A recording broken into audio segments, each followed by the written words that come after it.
CBS 2 News streams here. CBS News Chicago. Cutting the cord on cable? Stream CBS 2 News live every day on CBS News Chicago.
Stream us when you need us. CBS 2 News is always streaming on CBS News Chicago. Committed to telling your stories. CBS 2.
The latest breaking news, first alert weather, and more streaming on CBS News Chicago.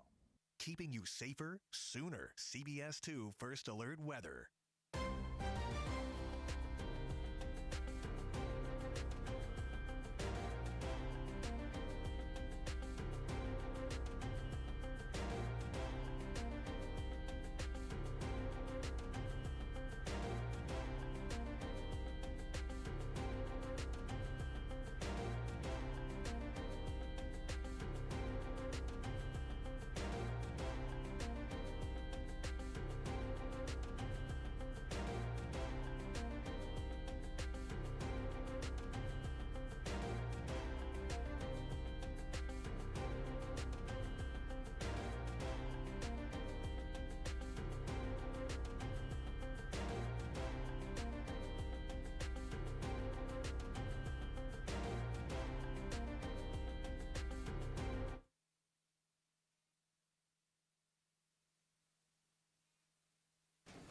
All set. Good afternoon, everybody. I'm joined here today by Mayor Brandon Johnson, Deputy Mayor Gary and Gatewood, and 3rd Ward Alderman Pat Dow. We're also joined here by Chief of Detectives Antoinette Urcity. We're here to discuss our plan to address the robberies and motor vehicle thefts occurring in our city. Before we begin, I want to acknowledge the victims of these crimes and be clear that we are working to investigate and seek justice on your behalf. These robberies have created trauma for the victims and fear in our communities. That's why we have a department-wide plan to address these crimes. We want everyone in this city to not only feel safe, but to actually be safe. The plan focuses on 4 pillars: technology, focused missions, public engagement, and accountability. As our detectives and officers work to address these crimes, we're also working with public and private partners to raise awareness and encourage prevention. We want to be proactive and not just reactive when these crimes occur. This includes vehicle safety days we are hosting in conjunction with law enforcement and business partners. We've been hosting these vehicle safety days each weekend since February and will continue to host throughout May. We're also partnering with Hyundai and Kia to host vehicle safety days the first week in May at Guaranteed Rate Field, where eligible vehicle owners can obtain software updates that can help prevent vehicle thefts. Members of our command staff are also meeting with business groups, utility companies, and those who work in neighborhoods across the city. During these meetings, we have open discussions about their public safety concerns, and we're able to provide them with robbery safety tips, as well as how they can help us solve crimes. We're doing everything in our power to hold the offenders of these crimes accountable. Our officers are risking their own safety to apprehend these violent criminals, knowing the violence they are capable of. Our detectives are investigating these crimes because it's important to the victims to see justice for the crimes that are being committed. But we need the full support of the criminal justice system. We will continue working with our prosecutorial partners to hold these offenders responsible and accountable. And what you see up here is part of the partnership I'm talking about. We're up here together because this isn't just about law enforcement.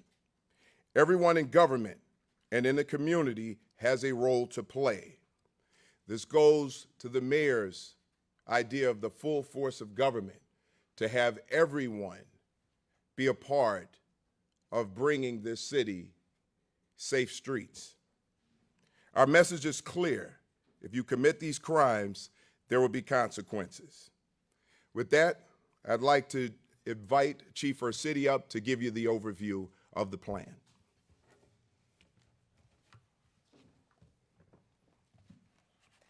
Thank you, Superintendent. Like Superintendent Snelling, I also want to start by acknowledging the victims of these crimes. Those who have experienced a robbery have been through an extremely distressing event. Our plan is truly focused on prevention to make sure others do not have to endure such trauma. But to be clear, when these crimes do occur, we will identify and hold accountable the perpetrators who have caused harm. We are utilizing technology like license plate readers and pod cameras to locate and apprehend those responsible for robberies and motor vehicle thefts.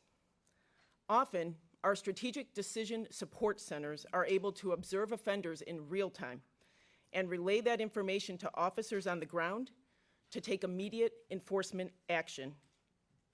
Within every district, officers are available to identify, collect, and preserve video evidence that is crucial to our investigations. Members of the Bureau of Detectives, the Bureau of Patrol, the Bureau of Counterterrorism meet regularly to review and discuss incidents and videos.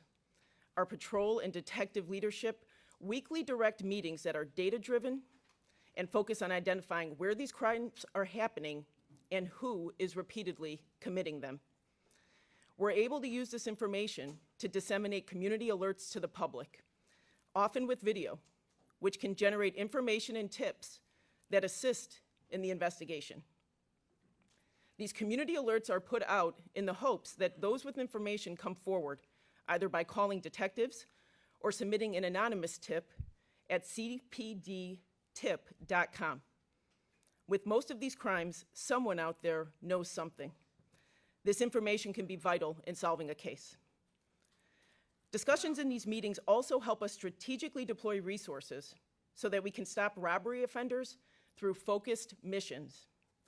One example of this is the robbery missions that the Bureau of Patrol has been conducting in Area 5 on the city's northwest side in partnership with the Area 5 detectives. Late last month, during a robbery mission, 5 offenders were placed into custody because of this strategic deployment of resources. When offenders robbed a victim at gunpoint, the officers deployed in this robbery mission immediately homed in on these offenders and placed them into custody. Each was charged with multiple felonies, including armed robbery, possession of a stolen motor vehicle, and unlawful use of a weapon. Not only were they taken into custody, but the officers recovered 4 weapons and a vehicle programmer, a device that can be used to steal vehicles. The use of stolen vehicles in the commission of robberies is why vehicle safety days and events with anti-theft software upgrades are so important. During these days, we provide prevention resources, such as catalytic converter etchings and steering wheel clubs. This directly addresses the rise in catalytic converter thefts and motor vehicle thefts. I also want to highlight the work of our Vehicular Hijacking Task Force, which focuses on investigating vehicular hijackings and stolen vehicles. In addition to their daily operations, they conduct multiple joint operations each month that are focused on recovering stolen and hijacked vehicles, as well as apprehending those who are responsible. Just late last night, the task force concluded one of these operations alongside our local, state, and federal law enforcement partners. So far this year, the task force has conducted 10 operations, resulting in more than 80 arrests and the recovery of more than 140 stolen or hijacked vehicles. These operations are supported by the CPD helicopter unit, which provides eyes in the sky and helps our officers on the ground track stolen vehicles. The task force also utilizes technology such as license plate readers to locate stolen vehicles.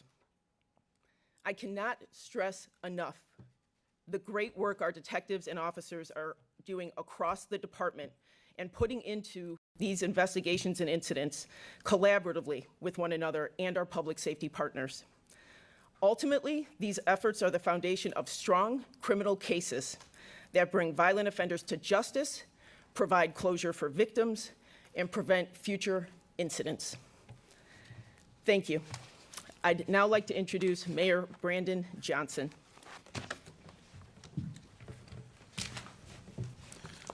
Good afternoon. Thank you, Chief. Thank you, Superintendent, for both of you all's leadership, putting forth this new strategy to combat robberies and foster safety in our neighborhoods. And through this collaborative, community-driven, and technology-driven approach, I'm confident in our ability to investigate crimes and bring justice to our communities. And everyone in every neighborhood deserves to feel safe walking down the street, commuting to work, and enjoying life in our wonderful city. The key to making that vision a reality is collaboration. And that is why I'm also grateful for our Deputy Mayor, Community Safety, Deputy Mayor Gatewood, and to the Alder of the 3rd Ward, Alderwoman Pat Dow. As the Chicago Police Department works to meticulously and strategically prevent and solve crimes, we as Chicagoans can do our part to build thriving and safe neighborhoods as well. And through my administration's community safety strategy, the People's Plan for Community Safety, the full force of government is activated and focused on our collective mission. We are determined to nurture our partnerships as well as create new partnerships with community members, neighborhood organizations, faith groups, local business owners, the folks in the philanthropic community, and all other stakeholders across Chicago to foster peace as well as safety. City government will also robustly invest in the people and places throughout Chicago that need those investments. We are working to ensure that disinvested neighborhoods and their residents have everything they need to thrive. And that includes affordable housing, to make sure that we have good parks and grocery stores, health clinics, as well as strong neighborhood schools. We are also working to invest in people. That includes in their education, their access to health care, jobs, entrepreneurial opportunities, and so much more.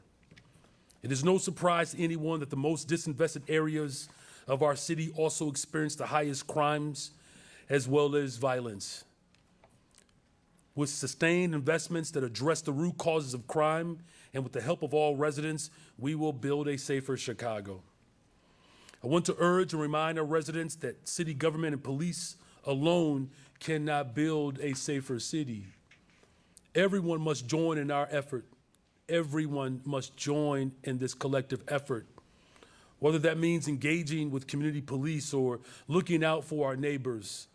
We all have the power to make an impact. And as mayor of the city of Chicago, I'm calling on all of the residents to do just that. Those who have been victims and those who have been in communities that have been disinvested in. It is going to take all of us to build truly a better, stronger, safer Chicago. And I want to close again by thanking Superintendent Snelling and the entire Chicago Police Department and this command staff and their leadership in implementing this new strategy. Thank you all. And with that, I will turn it back over to Superintendent Snelling. Thank you, Mayor. With that, we'll take any questions. How does it make you feel to arrest an 11 or 12 or 13-year-old child with charging them with armed robbery and sometimes attempted murder and selling stolen cars? How do you feel about that? If you didn't hear the question was, how do we feel about arresting an 11-year-old child who has engaged in armed robbery or stolen vehicle or carjacking? It's disturbing. It's disturbing to not understand that we can't figure out where the parents are for this 11-year-old. Where's the responsibility for that 11-year-old? We don't necessarily know the conditions for that 11-year-old, but that's not something that we ever want to find ourselves doing as a police agency, locking up children. However, when these young children are engaging in violent acts, today's juvenile robbery offender or shooter is tomorrow's adult murderer. So we have to do something to catch our children very young so that they don't engage in these types of acts. And when we do catch them, we have to have those services to deal with an 11 or a 12-year-old that we know that we're not going to incarcerate so that they don't go back out and become repeat offenders. This is why it's important to have every single person engaged so that we don't go back down that road again. Good afternoon, Superintendent. Iris Barrios with Telemundo. Can you be more specific about this technology? Is going to be new? Are you adding more cameras? Where you're going to be? And how it's going to make the people feel more safe? So what we don't want to give up everything, but here's one of the things that I can tell you. You know, our SDSC rooms, our ATC rooms, our area technology rooms, it's very important to understand that we've done great work with that, and we've solved murders and vehicular hijackings, shootings. It's connected with the transit system, CTA. And we know that robberies happen in and around those locations. So, number one, when we talk about technology, we have the technology to gather information. The next thing that we have to have is a focused mission. right? It has to be targeted. What are we looking at? So we're starting with stolen vehicles because we know those stolen vehicles are being used in secondary crimes like robberies. In most cases where we have robberies that occur or robbery sprees, these are individuals who are jumping out of stolen vehicles. If we can get a handle on those stolen vehicles, which we're working, we have close to 3,000 less stolen vehicles this year than we had last year, probably a little less than that, but we've still got a long way to go with that. With that, now we have to look at the violent act of 3 to 4 masked young people jumping out of a vehicle and pointing guns at people and taking their belongings. If we can get a handle on the stolen vehicles, we can get a handle on how these crimes are being committed. Now, we're also looking at areas, locations, and times when these robberies are occurring.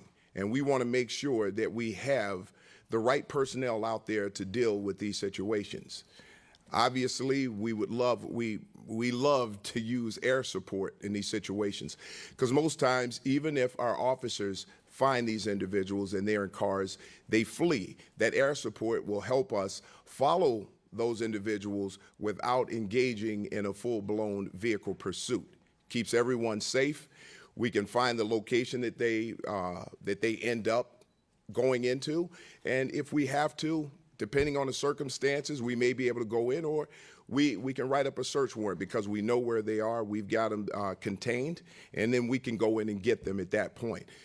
Accountability is a major factor. We have to hold ourselves accountable for getting this job done and making sure that it's done properly, having our supervisors out there driving this initiative. And lastly, but not lastly, community engagement. As we engage with communities, as we talk to people, not just our alders, not just our business owners, but our community members, giving them information on how they can avoid being victimized, and then how they can report these things, notifying all of your neighbors, flyering, and having our officers go out and talking to community members. So this is different from what we've been doing. We don't want an ad hoc approach to this. We want it to be focused, and we have expected outcomes. And in order to do that, we have to have a focused drive. Superintendent Craig Wall with ABC7. Looking ahead to this weekend, it's going to be one of the first really nice weekends. We know what often happens. Large groups of young people in the past have come downtown and caused a lot of problems. What are you planning for this weekend to try to intervene there or deter there? And then what's your message to kids who might be thinking about doing more than coming downtown and having a good time? That's a great question, Craig. First of all, we're going to do what we've been doing. We've had a lot of teen gatherings that we found online, and we get out in front of it. What we do is we get resources down there before they get there, so we can deter a lot from happening. There are times where we look and there are supposed to be thousands of teens that are to converge upon downtown based on the information that we've gathered and the intel that we have. We've been able to get out in front of that and keep that number minimal. If you look, probably since last April, when we had the last very large teen gathering down there, we've been on top of it. Now, what we don't want to do is go overboard, and we're stopping teens who are down there to educate themselves or have fun, and they're doing the right thing. We want them to have fun. But for those who decide they want to go into downtown, wreak havoc, attack people, fight, take guns into these locations, destroy property, we're going to arrest you. We're not going to tolerate it. We're going to make sure that if you're down there to enjoy yourself, please go down there to enjoy yourselves, but do not destroy property, do not engage in acts of violence, and you will not have to worry about the Chicago Police Department. But if you do, we will take action. So for this weekend, we have plans in place. We have intel on certain incidents that we believe could happen, and we will have resources in place prior to anyone getting there. Hi, Superintendent. Tessa Weinberg, WBZ News. You know, CPD says that traffic stops are made because of probable or reasonable suspicion that a crime has or will be committed. You know, was the stop of Derek Reed made solely because of purported seatbelt violation, or was the tactical unit interested in Reed for other reasons? And if it was indeed just a traffic stop, why was it being made by a 5-person tactical unit? So here's what I'll tell you. Those officers up to this point have not been interviewed. So without those officers being interviewed and having something concrete that is written where these officers gave a statement as to why that traffic stop occurred, we can't speculate on that. And there's speculation out there in the media right now as to why that happened. Now, I'm not saying that that couldn't be true, but I can't comment on that, and I will not comment on that because those officers have not been interviewed. And without an interview of the officers, all of the evidence is not complete. So those who are putting that information out into the media are doing so irresponsibly. So as the investigation unfolds, you'll be able to get more information as to why that occurred. So what I will not do is speculate, and I'm not going to be irresponsible in giving you a statement on something that we don't have all of the evidence on.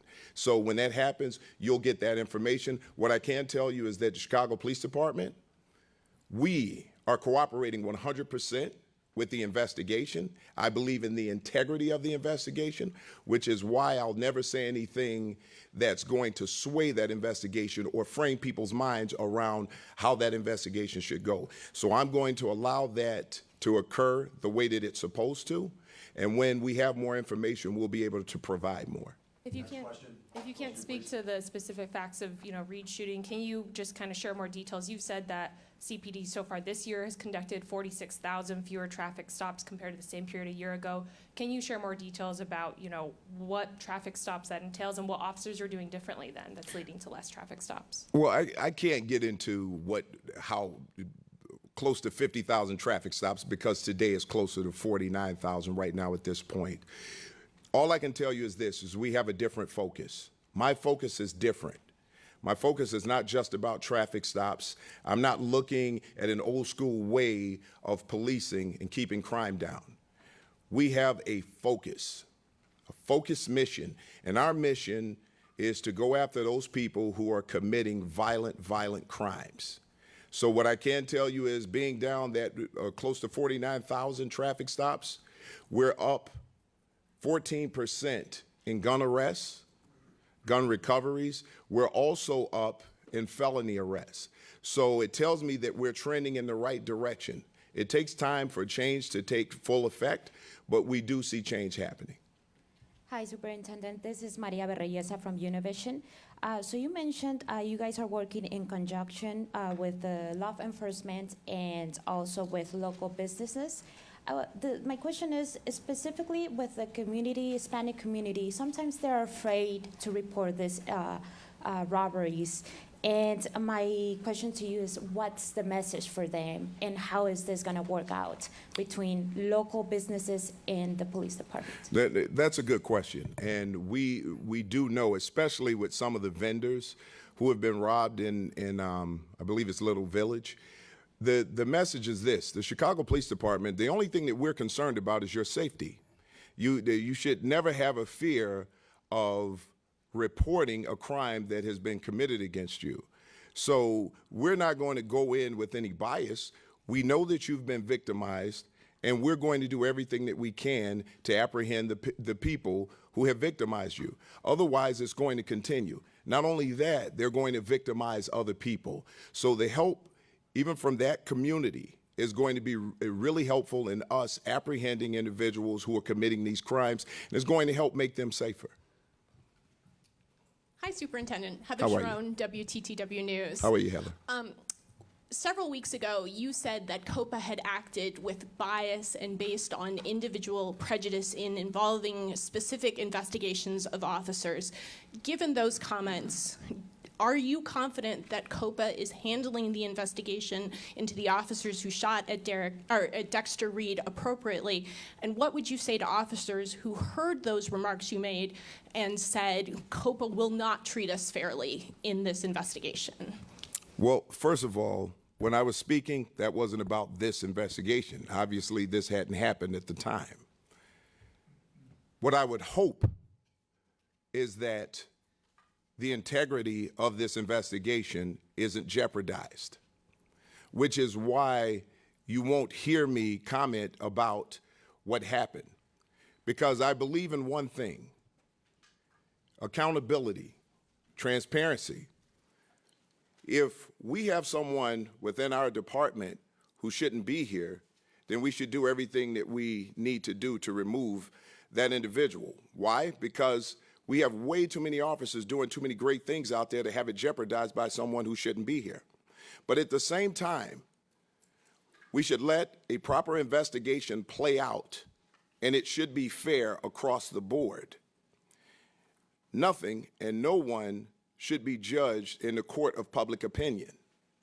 So my concern is that the integrity of the investigation isn't jeopardized and all of the evidence is collected and looked at properly, that it's assessed properly. And whatever the outcome is, we will deal with that when it happens. But I just believe that all of the investigation should be completed by collecting all of the evidence and then making a proper assessment. Next question, Charlie. Will you agree with COPA's recommendations to strip the officers involved in the Dexter Reed shooting of their police powers after they complete their 30-day administrative leave? It's an amazing thing that information about stripping officers is out there.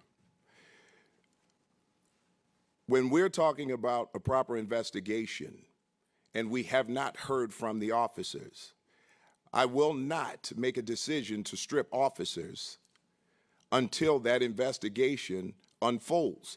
Right now, they're at 30 days. This is our process. However, it's a minimum of 30 days. I can decide how long those officers stay off the street. So that's going to be up to me. But what I'm going to do, as I said before, is let the investigative bodies work in the manner in which they work. I will not, and I refuse to interfere with that or say anything that's going to interfere with that. And when the recommendations come down, I will assess whatever that recommendation is, and then I will make the decision as that happens. I can't predict what that investigation is going to unfold. Good afternoon, Superintendent. Charlie Wojciechowski from Channel 5. We all know the mayor's policing strategy involves investing in young people, investing in communities, but we realize that's going to take time to pay off. Is this strategy announced today part of an acknowledgement that you're going to have to do something in the meantime until that starts to pay off? That's a perfect assessment, Wojo. I mean, basically what it boils down to is we have to do both. And the reason that we have to do both, the long-term strategy is going to help us down the road. I mean, let's be honest. This is a double-digit year fix, right? We didn't get here overnight. And when we start talking about social problems and socioeconomic problems that affect communities, we have to rebuild those communities, and we have to start with the very, very young children because they're going to be the next wave. But in the meantime, what do we do to keep people safe in this city so that they feel comfortable walking to their cars without the fear of being robbed or carjacked? We're going to make sure that we're holding criminals who are engaging in violent acts accountable. I've said that since I started, and I mean every word of it. We are going after violent offenders because we have to think about the trauma that they are inflicting upon our citizens. So quite often, and over the years, we've been focused on so many other things, even the crime, that we have forgotten about the victims of those crimes. So we will be focusing on the victims of these crimes. If I may, just a quick follow-up with Alderman Dowell. What do you think of what you're hearing today and how it applies to your ward? And if you could please step to the podium,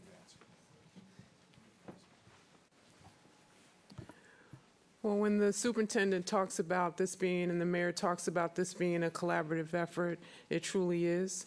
So, you know, I work with my business community, my constituents, and other stakeholders in the community to make sure I get information, to make sure that young people are being invested in. For example, I'm working with the church, True Rock Ministries, that has adopted Mollison Elementary School and about 22 boys that are in that school, you know, to help mentor them. We encourage our residents to go to some of these vehicle training sessions or vehicle care sessions. We encourage phone trees. Even in my own development, my neighbors and I, and there's 18 of us, we have a texting group text. And so this is something that I encourage and continue to work with. I think it's very important that we do have collaboration because it is a all hands on deck issue. Good afternoon, Superintendent. Sarah Schulte with Channel 7. This is actually a question for both you and the mayor. As you know, the consent decree was put in place to prevent something like the Dexter Reed incident from even happening to begin with. So what are you doing to increase compliance? I mean, as you know, the court monitor said, last November, the rate is 6%. So I'm just interested what both of you are going to do to make sure it's, you know, the compliance rate increases so we don't get another Dexter Reed incident. So let me just go a little further on the consent decree and compliance numbers. There are 3 levels of compliance when it comes to the consent decree. The first one, preliminary, is policy development. Then we get into the second level. Now, policy development right now, we're about 88%. Now, that process includes a lot of bodies. We have the IMT, the OAG is a part of that. And we want to make sure that we have the right things in the policy, so that has to be approved. That can take several months. From that point, we have to go into training. So that's secondary compliance. Right now, we're at close to 50% in secondary compliance. We don't reach operational compliance, which is full compliance, until we have all of those things completed, the training, and some of those compliance levels require the training to be in place for several years. So when we talk about the compliance numbers, those can become talking points that CPD isn't doing much. What I will tell you is this: the consent decree is just a piece of paper if we're not actually doing something. So I can talk about the compliance numbers. We could write up anything and say that we're in compliance. The question is, are we being effective with changing the way that we expect our officers to work? So what we want to look at, and what I'm looking at, is quality and quality training. How do we get our officers in as quickly as possible and train? So where we see deficiencies with our officers right now, we already have policies and great training programs in place that we need to get our officers back through. I'm looking to do that now because, you know, we train our officers when they come out of the academy as brand new recruits. When they hit the street, it's still fresh in their minds. After 2 to 3 years, if we don't give them that refresher training and rebuild them to get them to understand that, hey, this is the way that we're going to continue to do things, it breaks down over time. So our officers have to be reminded as well as trained. And this is where our supervisors come into place to make sure that our officers are following everything it is we need them to follow. And we're going to hold our supervisors accountable to do that. But why aren't the officers being, the veteran officers, why aren't they being trained on a regular basis on de-escalation? The officers are being trained on a regular basis. Here's the problem. When we have 10, 11,000 officers, and part of the consent decree are other training programs. So now we have to get those officers through training as well as get them new training. So once we do that, we also have to balance that with keeping some officers on the street. Because if we're not balancing that, all of our officers are in training and none of them are out in the field actually doing the work. So we will get there. This is not, we can't wave a magic wand and get every officer trained. But the best way to train an officer in de-escalation is through stress inoculation training. They actually have to physically go through training where they get to feel the stress of a situation that they're going to be dealing with. Mayor, did you want to, I was asked you to. He covered it. But I mean, it's an issue that you brought up in the campaign and Yeah. how important it is for you to. Yeah, the superintendent is covering it. Thank you. Okay. Next question. Good afternoon, Superintendent Mohammed Samra with the Sun-Times. Why didn't you appear at the news conference earlier this week alongside Mayor Johnson, COPA Chief Administrator Andrea Kirsten, and State's Attorney Kim Fox? Because there was not much that I could add. Basically, COPA is an independent body of the Chicago Police Department that is oversight for the Chicago Police Department. That press conference was to explain the process. My being there couldn't add much other than what myself and the mayor had been talking about, that we've been talking about since he appointed me, about transparency, about accountability. We have a great communication between the two of us. We meet multiple times a week to talk about crime issues. He expresses his concern about some of the major crimes that are happening around the city, especially the violent crimes. And we have these conversations and we talk about those things. But again, I'm not going to do anything to frame anybody's mind about what happened in that shooting. Listen, as the Chicago Police Department and as the leader of the Chicago Police Department, I have to be very careful about what I say, because when you're the police in this environment right now, and you have a police-involved shooting, anything you say can be taken that you're being biased. So again, I'm not going to say anything that is going to jeopardize the integrity of the investigation. I want it to play out. So the investigative bodies were there. I thought Kim Fox did an excellent job of breaking down and explaining the process. And there was nothing more that I could add to that. And me and the mayor have a great relationship. I've heard the talk about my not being there. There was a problem between myself and the mayor. That is absolutely not true. I love the fact that the mayor gives me autonomy. We talk, we listen, we have these conversations, and I think it's very effective. Superintendent, did you want to present video that showed the officer's perspective of what happened in that? We've heard that the mayor's office shut down that effort. Craig, I'm gonna give you that. That's not true. So what I'm looking to do in the future is have a way of getting information out as quickly as we can, because as the Chicago Police Department, I want to be as transparent as possible. I've said it before, the Chicago Police Department has nothing to hide. Now, whether we feel it is good or bad, we will be putting information out there. Now, what we want to do is make sure that we get that right.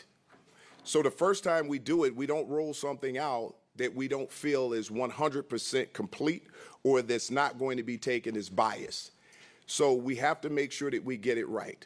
The other thing is we want to make sure that we don't interfere with the investigation. So COPA was going to release the video. We allowed that to happen.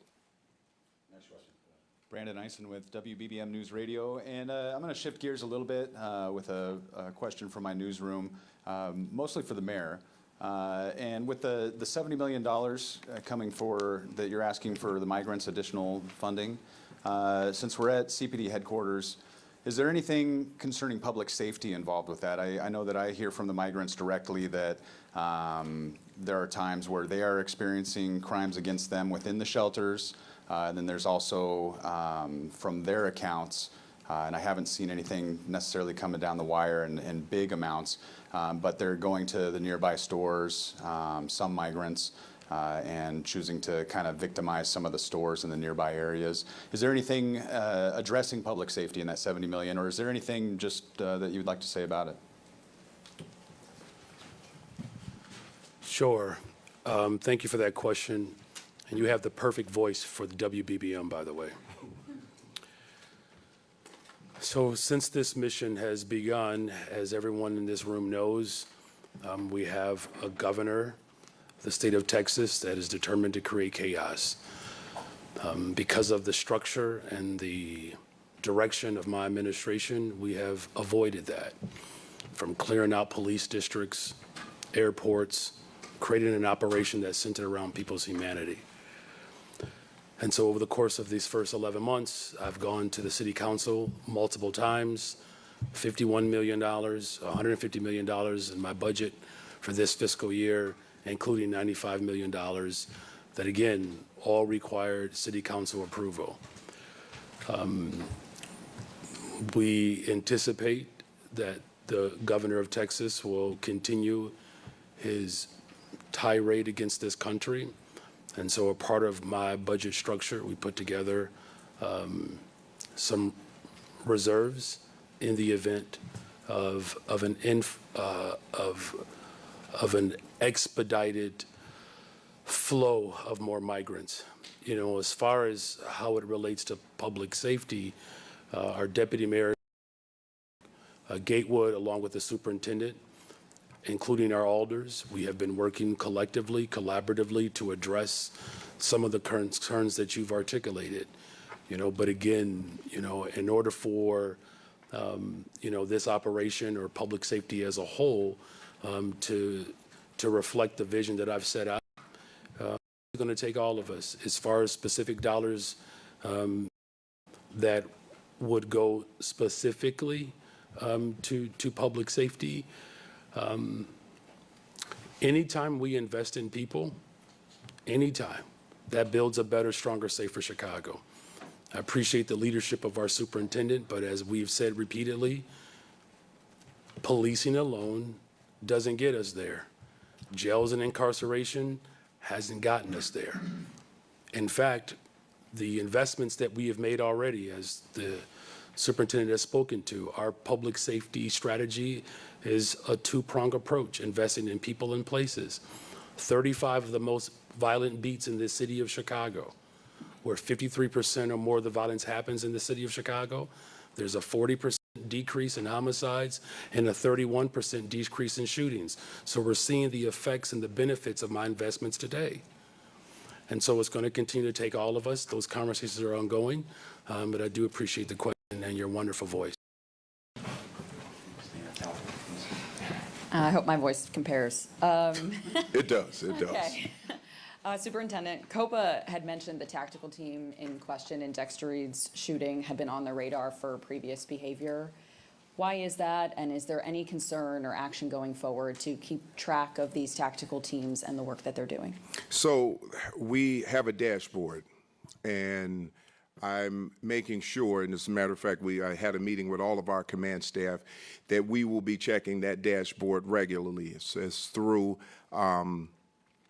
our TREAD system. So basically what it is, it will give us alerts if we see officers who have multiple complaints.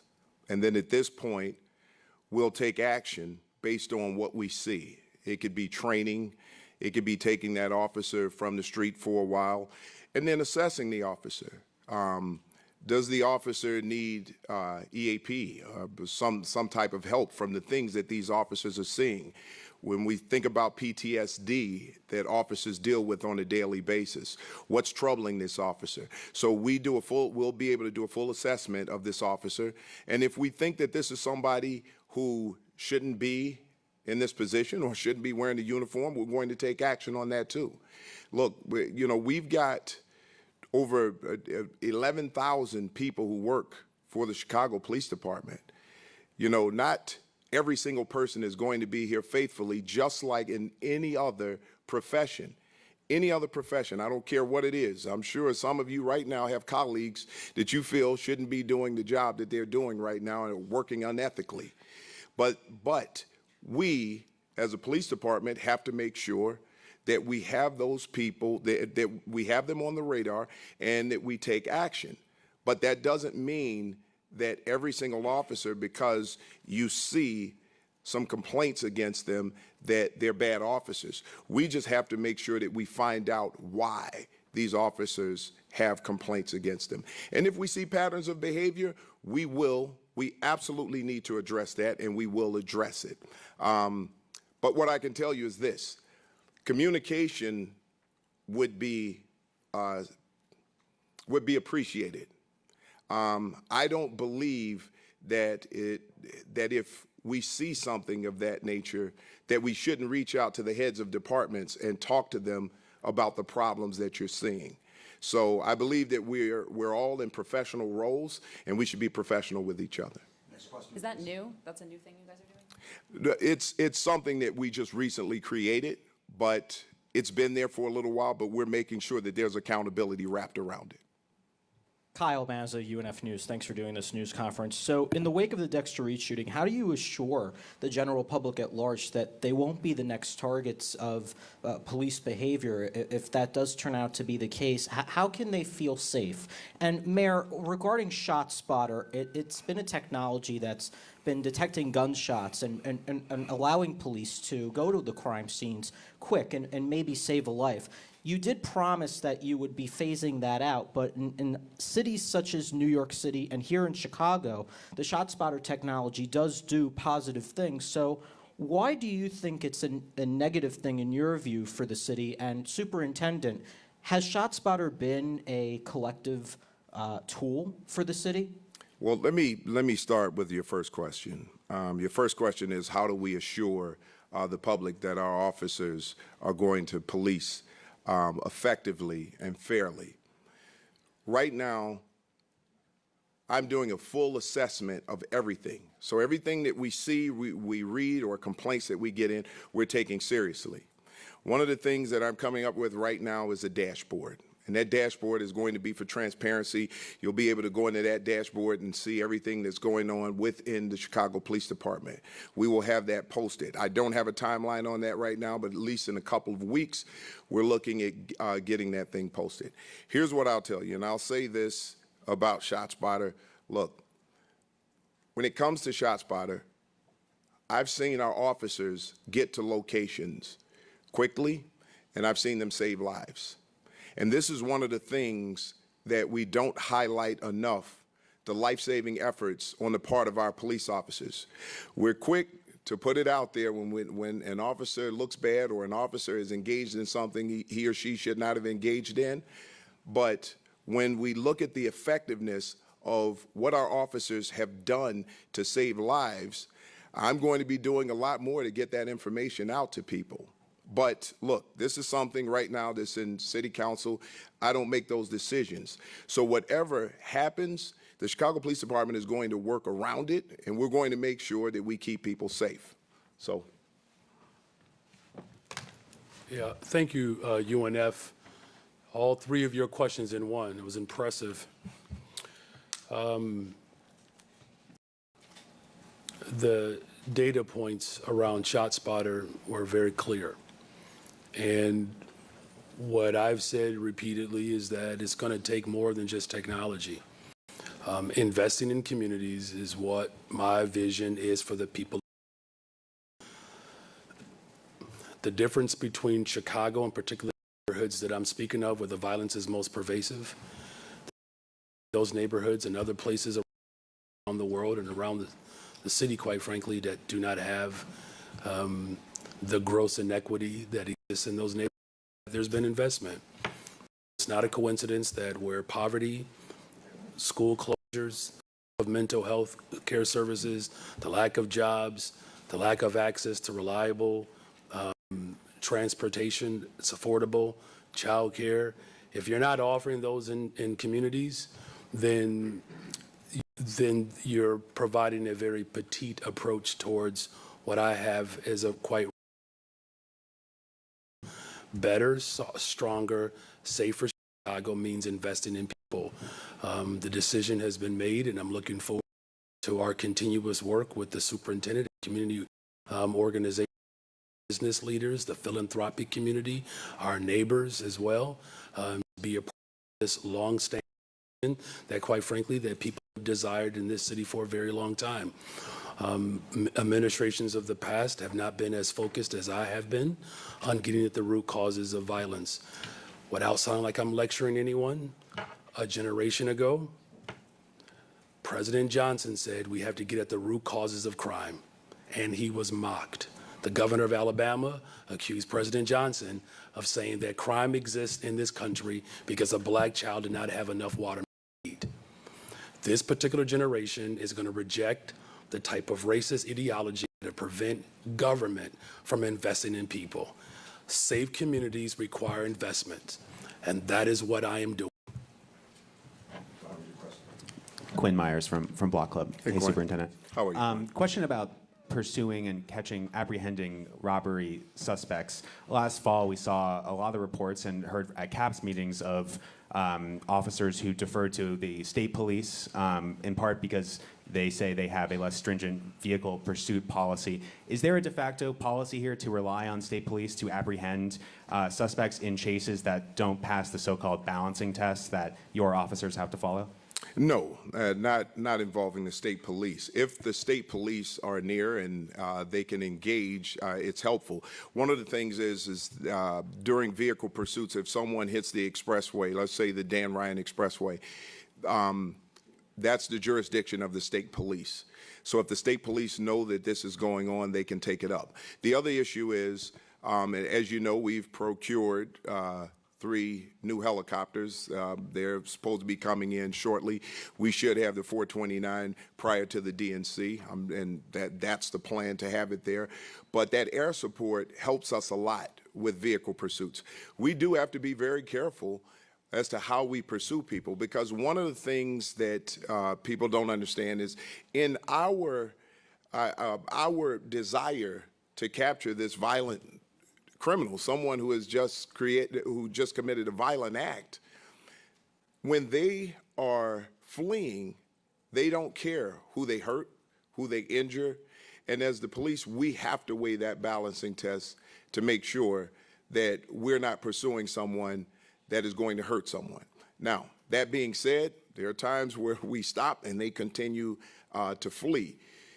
At this point, if we have that air support, the air support can follow them to the locations where, because they've got to end somewhere. And we've been successful with that air support and getting that done. Now, in the past, when we needed a little help and the state police were available and the county, they've helped us out with those things. So we're working in partnership, not only with our county,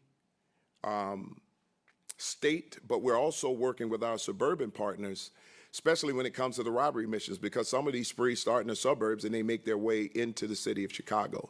So we do work in partnership with people, but there's nothing written for that. So you're expecting one more helicopter online by the DNC? One additional? No, there's one, and then we'll have 2 after. So for a total of 3. By the DNC? No, there'll be 1 by the DNC. That's our big one. That's our 429. We'll have 2 407s by the end of it.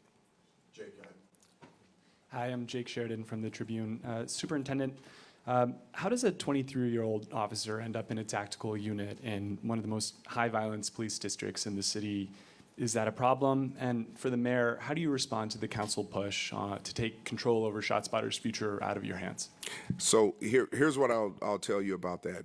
We have a very, very, very young department.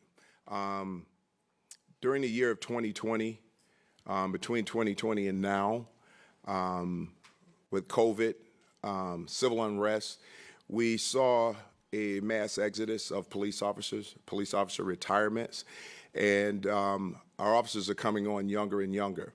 Now, I will say this, and again, I don't want to jeopardize anything in the integrity of the investigation. This is something that we're looking into. And when something happens, we make the assessments, and this is part of my training background. I look at game time film. Where can we improve? What can we do better? How can we prepare our officers better? What is it that where we failed in leadership when it comes to our officers? Because we're asking our officers to do a lot of things. We're asking them to work. We're asking them to put their lives on the line. We're asking them to go out and apprehend violent offenders.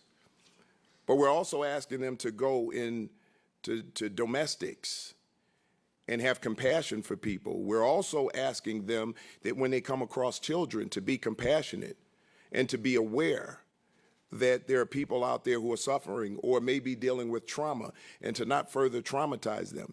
There is a huge balance that police officers have to affect when they're out there doing their jobs. And we, as leaders, have to make sure that we give them the tools to do that.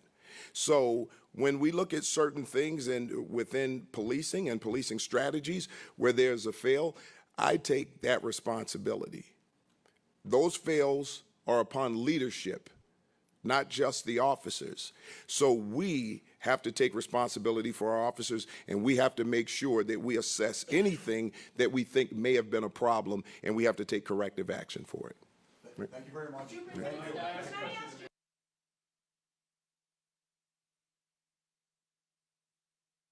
Jake had a question for me.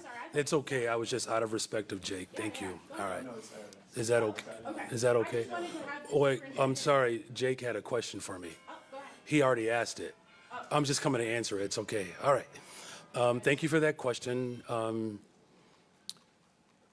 Look, since I've been in office, I've been very clear about my vision for the city of Chicago. And that's investing in people because that's what works. And unfortunately, we have not had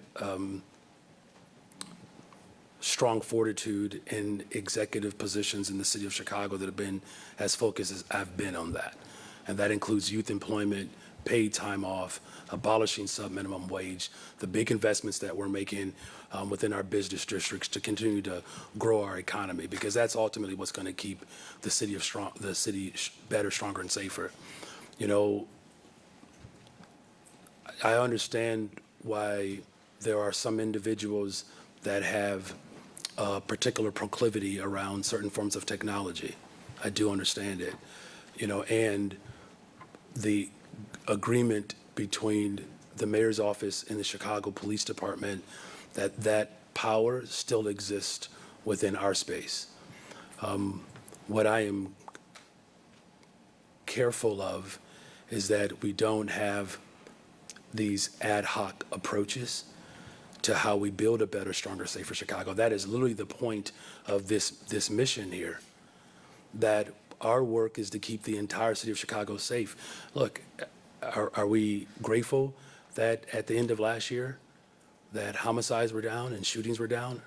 Are we grateful that we're still seeing that same trend? Yes. Is there more work to be done? Yes. Are there forms of technology that the Chicago Police Department is going to use to help assist in that effort? Absolutely. I've already made it very clear what my position is around how we invest in people. And when technology works, we give strong consideration to it. When it misses the mark, then we have to reassess it. I did that, we made that decision, and we are still making sure that the full scope and the full force of government is fully engaged in ensuring that a better, stronger, safer Chicago is possible. Thank you, Superintendent. Superintendent, can I have you clarify your remarks when you said that there was people were putting things out in the media irresponsibly about whether the officers stopped Dexter Reed for a seatbelt violation? Were you referring to the media, or were you referring to COPA that released the information that it was a purported seatbelt violation that triggered the traffic stop? Here's what I'll tell you. If that information came from COPA, then that's who I'm talking about. The key is, and then that information spreads like wildfire. Here's the issue, Heather, which is really important. And this is important to me. And I'm passionate about this because a police officer was shot. I'll repeat, a police officer was shot. A man lost his life. A man lost his life. This isn't something that we should take lightly. This isn't something that should play out in the court of public opinion. Proper investigations should be done before we start litigating online. We had someone who was stoking fear in people and attempting to create chaos with a post that was incomplete. We know what these types of situations can lead to. It's a powder keg. Do we want to see our city burn? Do we want people fighting with each other? Do we want more destruction and damage? I think the mayor did an excellent job of going out and getting ahead of this to talk to people, specifically people in marginalized communities, to have people keep calm heads. And all in all, I think it was effective. We haven't seen the chaos that we saw in 2020. I just think it's important that we understand that when we have something out there that needs to be investigated, let's investigate it. If we find something that we have proven is wrongdoing, let's take action and let's hold people accountable. But let's not litigate this before we even have all of the facts.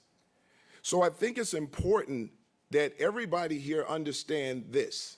And I understand that everybody has a responsibility to report. But please, dig a little deeper. Find out if the statements that are being put out there are factual based on a full investigation. If we have not gathered this information through statements of the officers, because again, you have to have the perspective of those officers who were on scene engaged in this. We don't know what those officers saw or what they thought or how they felt at the time. This is important to get that information prior to making these decisions. And this is why I said again, I will never interfere with the integrity of an investigation. Because if I did that, I have no integrity. We have to let this play out. In the history of policing, some of the issues that we've had is because some people were afraid to make those hard decisions, or those decisions appeared hard to them. But when you have the facts, those decisions aren't hard anymore. They become a lot more simple. And you should be willing to make those decisions once you have the evidence. But prior to that, we're setting this on fire and we're throwing fuel on it before we know all of the facts. So all I would ask anybody to do is dig deeper, ask the questions, find out the process. And if we know what those processes are, I think we can report a lot better on what's going on. So as this investigation unfolds, you'll get more information. I hope that answered your question, Heather. Okay, now I want to say this last thing because this goes back to our teen gatherings. This weekend, I would just like to send a message to all parents. And the reason that I say this is because there are often times that parents drop their children off downtown because their children have told them that they're going to the movies and they don't know that they're actually down there to engage in a teen gathering. And oftentimes parents have had to go to the hospital to get their children because they were injured down there or even shot. We've had parents who showed up to the stations to pick up their children and they thought they were going to one place and did not know that they were engaging in a teen gathering. All I would say is if you drop your kids off somewhere, make sure they're going where they said they're going. And please, just pay attention because this is the only way that we're going to keep these young people safe and keep the rest of the city safe. With that, thank you, everybody. Craig, I'm going to put you in timeout next time. So.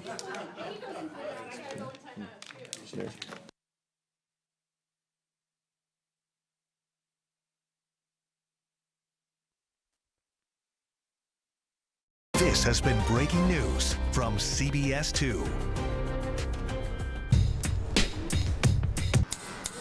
Ready for the haircut? He's creating a buzz on the Magnificent Mile. A haircut could change someone's life no matter what. Helping those who have virtually nothing. No money, no food, no family.